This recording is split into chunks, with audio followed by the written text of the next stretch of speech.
కేంద్ర మంత్రి రామ్మోహన్ నాయుడుపై ప్రజాశాంతి పార్టీ అధ్యక్షుడు కేఏ పాల్ విమర్శలు గుప్పించారు. రామ్మోహన్ నాయుడికి ఏవియేషన్ గురించి తెలియదని 7,600 విమానాలు రద్దయినా రాజీనామా చేయకుండా పార్లమెంటులో జోకులు వేస్తున్నారని మండిపడ్డారు. మంత్రి వెంటనే రాజీనామా చేయాలని సీఎం చంద్రబాబు డిమాండ్ చేశారు. అనంతరం హైదరాబాద్ గ్లోబల్ సమిట్ పై స్పందిస్తూ అది లోకల్ సమిట్ అని, ట్రంప్ మీడియా సంస్థ 1,00,000 కోట్ల పెట్టుబడి పెడుతుందనేది తప్పుడు ప్రచారమని ఆరోపించారు.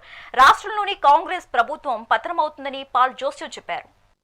ఆయన స్టూడియోకి వెళ్ళి అయ్యా మీరు తప్పకుండా రావాలి అని ఆయన్ని పిలుచుకునే పరిస్థితికి వచ్చారు. ఒక చిరంజీవిని, ఒక యాక్టర్ని, ఒక అసలు గ్లోబల్కి ఆయనకి కనెక్షనే లేదు 1%.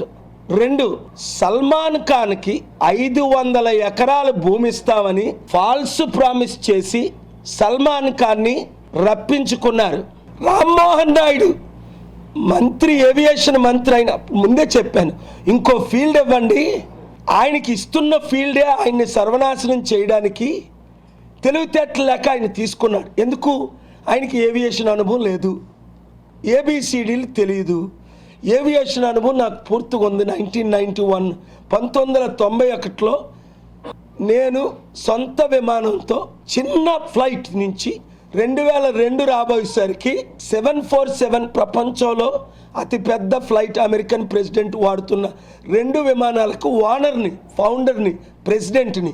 5,000 కోట్ల విమానం, ఒక విమానం. ఈరోజు కూడా అమెరికాలో ఒకటి, మెక్సికోలో ఒకటి ఉన్నాయి.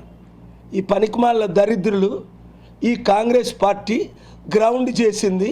ఇప్పుడున్న టీడీపీ, బీఆర్ఎస్, బీజేపీ వాళ్ళు రెస్టోర్ చేస్తాను, FCRL ఇస్తానని ఇవ్వలేక నా మీద